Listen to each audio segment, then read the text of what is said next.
Hello and welcome to another Jay's Politics Blog podcast, part of the Podcast 99 Network. You can reach us at podcast99.org, where you can check out the Dave Bowman Show, the Ale Evangelist Show, as well as Constitution Thursday.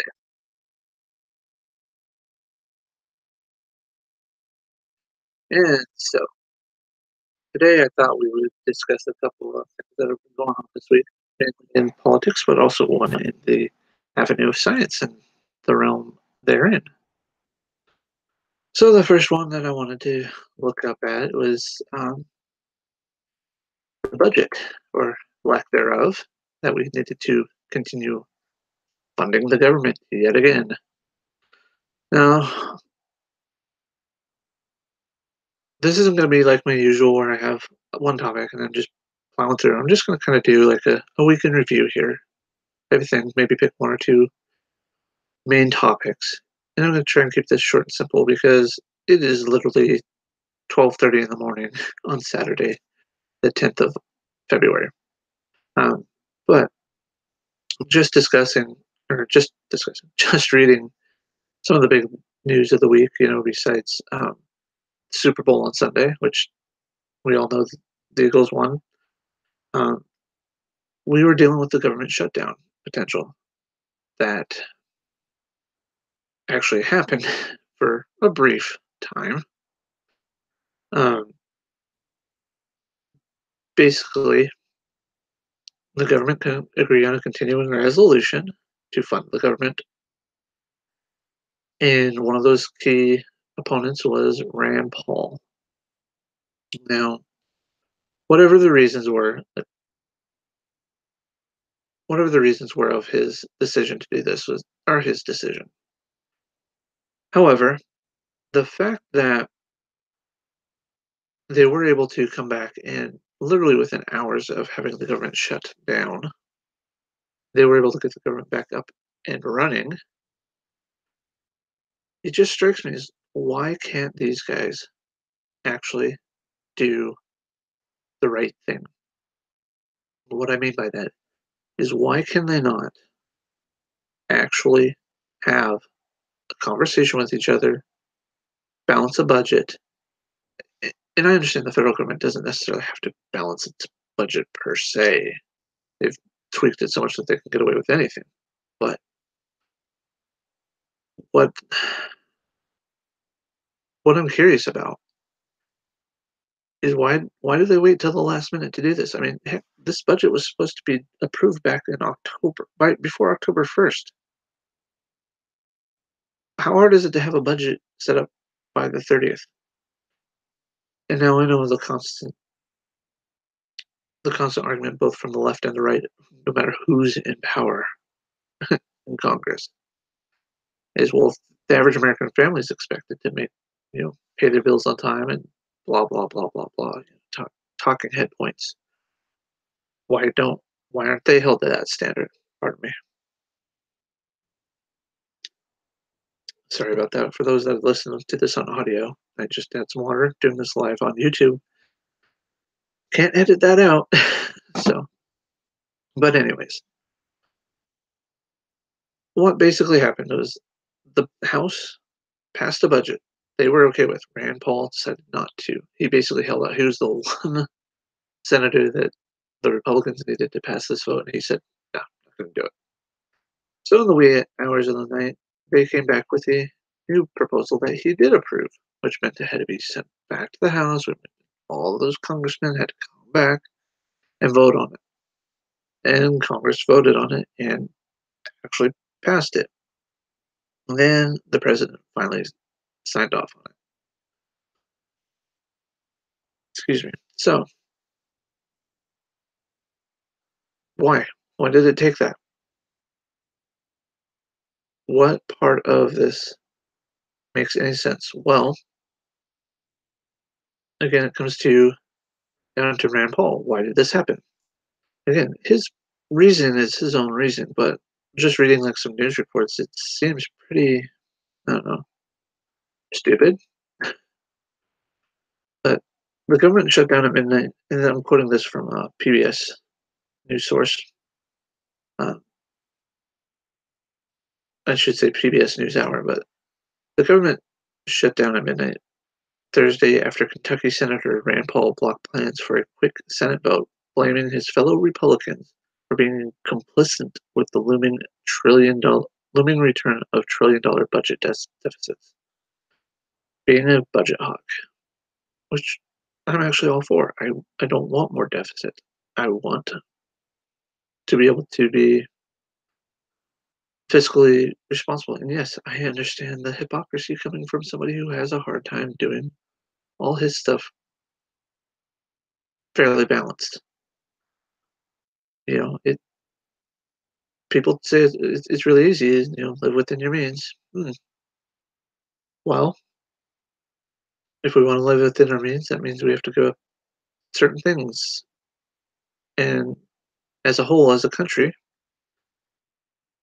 the conservatives and Republicans would have us give up on some social programs, such as Meals on Wheels, PBS, for example. Um, Other things that don't really cost the government a whole lot, yet they see it as frivolous. I also hear from the left that they talk about, the military, the big military budget that we have. And being a veteran myself, I agree there's a lot of waste in the military. You can't tell me that, if I can go through the supply chain and buy a Craftsman 5/8 wrench for, whatever the going price at Sears is right now. We'll say $10 just for the heck of it. But it costs the military, Department of Defense, $2,000 for that same wrench. It had better be gold or platinum or anything else. Heck, it should probably be made of diamond. But no, it it's based on contracts that they negotiated way back when, before we needed the huge military. And I get that. It's time for the government to go back to these contractors and be like, look, if you're not going to provide me with something that is hands down better, hands down greater quality than that of those um, of those that I can buy off the shelf, then why am I paying you this much money for each part? Do we need to cut back on some of these social programs or rein in some of these social programs? Yes, we do. I know that there are a lot of people who use the system properly. I'm not opposed to that. What I'm opposed to is that there are, and it is very minor, and I understand that we're talking small percentages, actually small percentages of percentages, but people who abuse things like the welfare, the food stamps programs, and things like that. In my work, I see that all the time. I see people using it. I can tell when somebody's, well, I can't say I can tell. I have a good suspicion of when somebody's actually using the the program, food stamps or SNAP, whatever you want to call it, properly. And then I can see when people are abusing it. And it with without violating the code of conduct for my work, it's really not that hard to see that. I would say in a given week, 99.9% of my customers that come in use it for the right thing. Now, granted, there's some people who come in and they're just buying, junk food and whatnot. Yeah, usually they're kids or they have kids. But then you have that mom that's using her food stamps, cutting coupons, things like that, that's really trying to make her money last. Do we really want to impact that person? No. Go back to my military example, being on a submarine, I know there are a lot of parts that we have to have that are specially made to withstand sea pressure. I'm not going to argue with, you know, washer A can has been rated to survive pressures up to greater than X number of feet versus washer B that you would just use to build your playground. I mean, I'm not saying that social programs are more important than military. I'm not saying military is more important than social. We, as a society, have to demand from our representatives to get that talked out and fixed in our government. Going back to the paper, at at 1:05 a.m., and these are all Eastern time, by the way. At 1:05 Eastern, the Senate passed a massive bipartisan budget agreement that went on to the House. The vote, the vote on that was 71 senators to 28. So there are Democrats involved in that passage. I haven't had a chance to pull it up. I'm kind of doing this as an impromptu, just to see how an impromptu show sounds and feels. I'm not going to make this a habit. It's just spur of the moment. Felt like I needed to do it. But what was the difference between that bill and this bill? Really? From the sounds of it, it might not have been anything. Just Rand Paul didn't want to not be able to debate the actual bill. So, because what the real vote was to basically pass this speedily through and be like, look, guys, can't shut down the government again. And sure enough, he comes back through. But anyways, off of the bill, the budget here.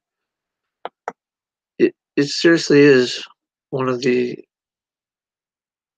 rare instances where I try to toe the line both sides, and it's easy, but it's also hard at the same time because again, we're having to sit there and tell, we're having to sit there and be like, why is this okay? Why is this not okay? And then these discussions, and I know they're not going to be easy discussions. Name one. Name one discussion that Congress has to take up that is easy. Are you going to sit there and tell me um, reproductive rights is an easy issue? Are you going to sit there and tell me that? Name an issue.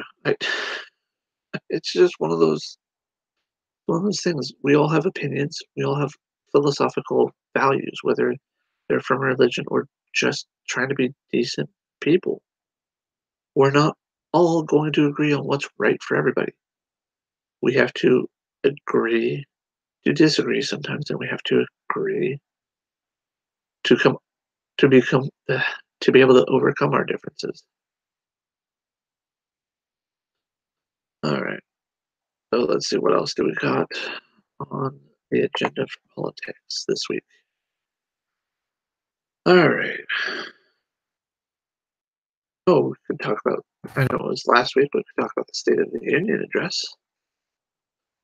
Um, just my quick thoughts on that. I don't even think I did that last week, but anyways, for every one of you conservative opponents of well, not even opponents, for any one of you conservative people that were ranting and raving about how the liberals, how the Democrats were sitting during the State of the Union. Show me where it says they are required to stand and applaud anybody in there. Show me where it says they are not allowed to protest anything during the State of the Union. Show it to me. I'll wait. I know you're not going to find anything that isn't out there. But what you failed to recognize, and I recorded it because I was at work, I went back and watched it. But I seem to remember that, oh, some of them did stand up. Some of them did. And at the end, they all stood up. Almost all of them were standing up. I was watching it. I, my plan was to actually go back and get a hold of the C-SPAN copy of that and cut it into my video. But here's the thing.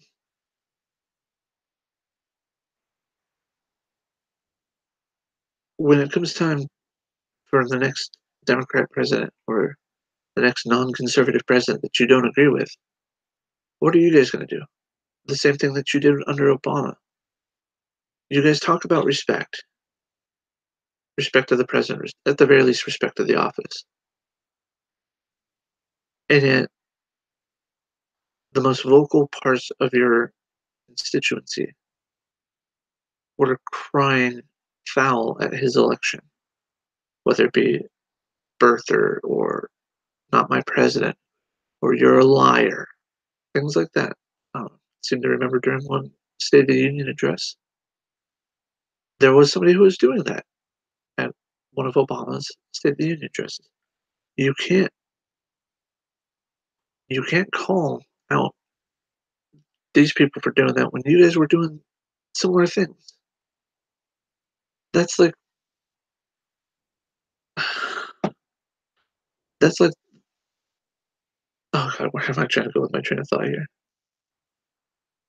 That would be like Hitler exterminating when Hitler was exterminating, and there's no other term for it with the Holocaust, but exterminating people for Stalin to tell him to tell him not to, because Stalin was doing the same thing. But at the same time, we gloss over so much when it doesn't fit our narrative, when it doesn't fit our purposes.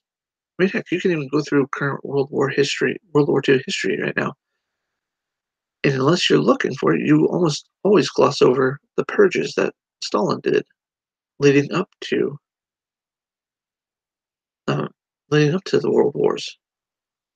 There, I mean, there's a great documentary on Netflix right now called "The Space Race," talking about how we took Werner von Braun from the Germans and brought him in to head NASA, and his Russian counterpart was actually in a gulag for, ordered there by Stalin. It just baffles the mind that how quickly we will gloss over things, and this is true of all history. You know, they say history is written by the winner, and it's true, but at the same time, the winner can't destroy everything that the losing side had. I mean, we wouldn't have had the Autobahn if it weren't for Hitler. All the car enthusiasts out there that when it was when there was no speed limit on there or it wasn't regulated, if it weren't for and social and engineering projects like that to lift Germany out of poverty, you wouldn't have that to enjoy. You know, I'm not saying Hitler's a great guy. I'm not saying he's a good guy at all. The atrocities he did, just horrible. But at the same time, you we ignore that it was Hitler and the Nazi Party that created the Autobahn. When we talk about the Autobahn, we're just like, "Oh, yeah, this is great, wonderful German engineering." And tucked down the very corner of things is usually the asterisk, "Oh, by the way, made by the Nazis." It's Hitler's dream to allow his troops to be mobilized better. You know, that's just one example. And yes, oh god, yes, am I prepared for the backlash on this? Because I know it's coming. How dare I compare anything to the Nazis? But it's just one of those things. You We have to understand that even in the midst of what we deem to be bad things, in the midst of what we deem to be horrible things, disrespectful things, such as not standing when the president's honoring military members and selfless people during his State of the Union address. Is that really important as to what the actual president was saying about things, about his policies, about what has been done, or if anything he was saying was factual? No, but we're not going to remember that. We're not going to remember that now because all the uproar, all the pettiness that divides our politics, that divides our political landscape, comes from the argument over whether or not they should have stood, whether or not they should have stood up during the during the State of the Union. I just realized I have not been actually looking at if I have anybody in the chat. Not that I'm expecting anybody, but um, anyways, the point I'm trying to make here is just we can't on our political front we can't play these cards where you're evil people because you didn't do this. Excuse me. When in fact you were doing something similar just 48 years ago. 4 to 8 years ago. Sorry, I did say that a little fast. And then cry foul when you get called out on it. It's not. It's just not fair to everybody else. It's not fair to all of us. So, anyways, enough on that topic because that I'm pretty sure I'm going to get trolled for those comments. Anyways,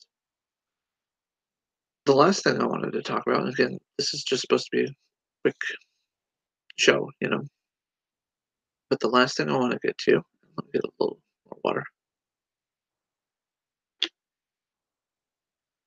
The last thing I wanted to get to is the Tesla in space, the Tesla Roadster in space.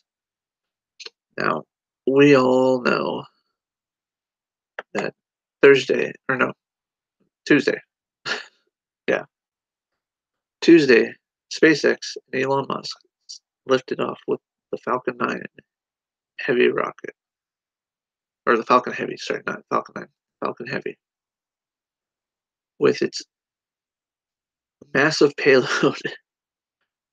of a based, I'm assuming a mannequin or a crash test dummy in a spacesuit inside Elon Musk's own personal Tesla Roadster and launched it into space. And they were, and it's going to go out into an orbit just right around the asteroid belt in basically a heliocentric orbit, like we do. This will be interesting to follow and track. I can't wait to actually see what it does, see how much stuff it does. Um, but I got to watch that live. I got to watch the launch of it. I got to watch the boosters come down and land. Yeah, that's right. Boosters came down and landed instead of splashing off into the ocean. I heard that the stage one system didn't land properly and actually fell off the barge. I don't know how true that is. Actually, let me check that out. Let's go.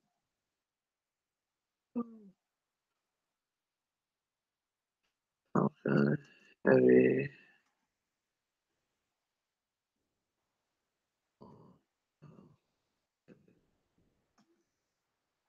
First stage. I just did a big check on that.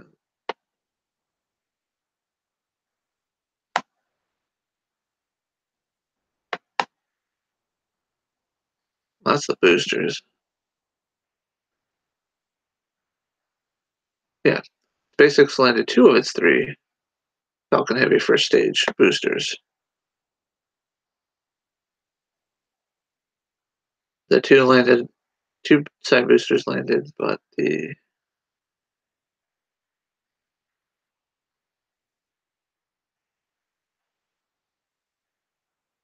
me just a second. Yeah, the basically, it tried to land and it didn't work out, so sucks to be SpaceX right now, losing that, but at the same time, this is why science is fascinating. This is why science is great. And if I've still got a hold of you after my last comments for politics, this is what I love about science, is the fact that we can have a dream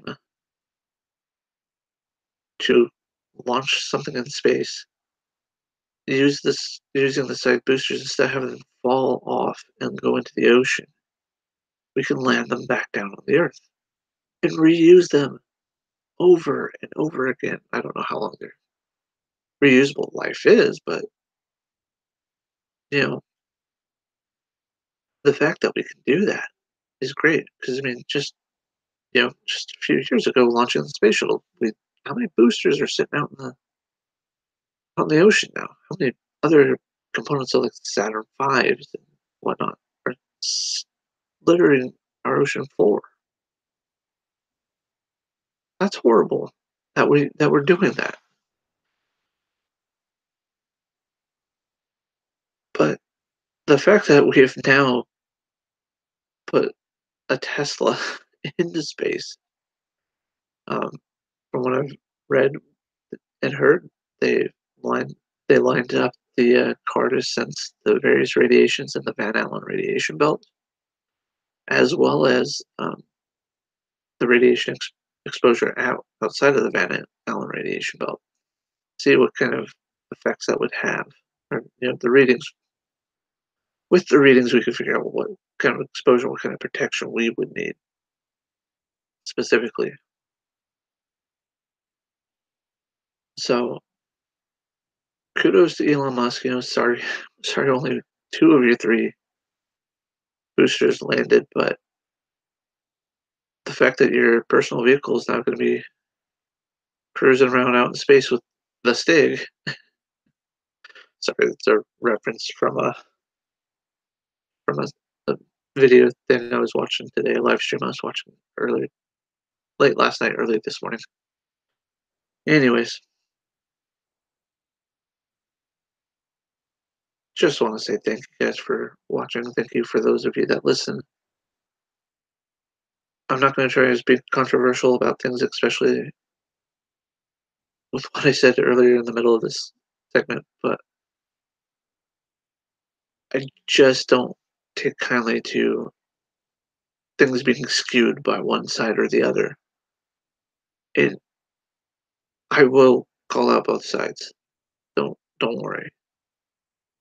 I want you guys to know, I want you guys to understand that I enjoy covering politics and that I enjoy covering everything that I can in the world of everything. I mean, sports, science, politics, not much in art except for music, but maybe one day I'll do a segment on music, my opinions on various things that are not rock and roll, alternative, or punk, which is very low. But, that's just my opinion, my taste in music. I do like classical. I do like that. I do like jazz. So I mean, there's room for improvement. It's not to say that there aren't other things that I don't. There aren't other things in the genres that I don't really care for that I don't like. So don't misconstrue it. But like I said, I want to thank you guys for listening. I want to thank you guys for watching. If you're watching live or if you're just watching for the heck of it later, just remember when it comes to history, we gloss over a lot when it suits our needs, and we need to look past that. We need to move past that and understand that there's more than one side to a story, and don't just dismiss that side of the story because it doesn't line up with what you believe, what you hear, you know?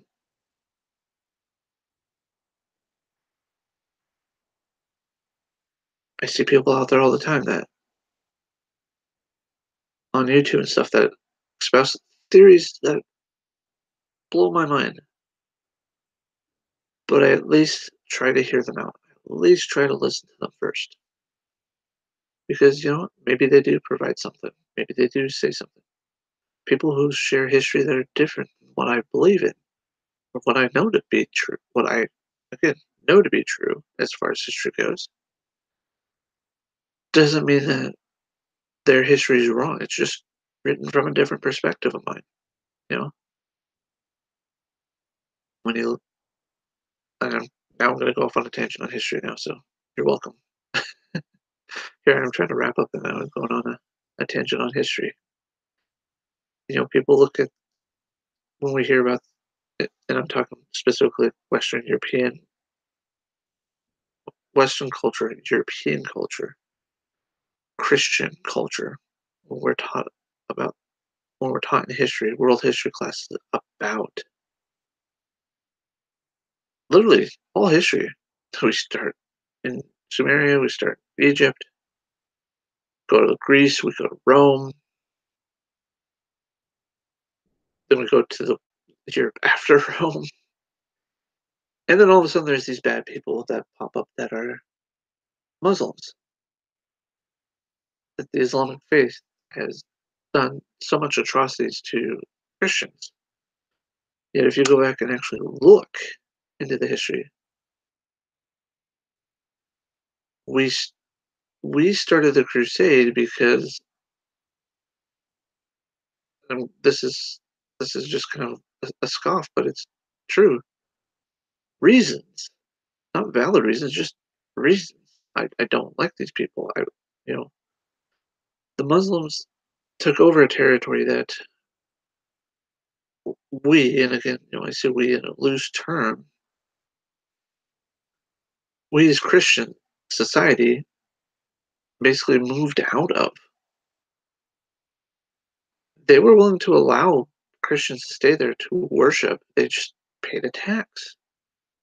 They were allowed to go to Jerusalem, maybe not see all the sites that we believe were our holy sites because some of them were incorporated into the Muslim faith. But we weren't prevented from doing any of the things that we weren't prevented from going. But the way some of these historical texts present it is like we were prevented, like they were saying, no, you're not allowed to come here, and that we have to put a stop to this. And that's just one way that history perceives the Crusades. I haven't I haven't even read all of the historical Islamic texts about the Crusades, but even I could tell just from what I've read, it, we are very much the bad guys that started the holy wars and things like that. And ugh, again, tangents. Our perspective on history, our perspective on the way things happen, is entirely related to the way that we write it down. So I'm asking you,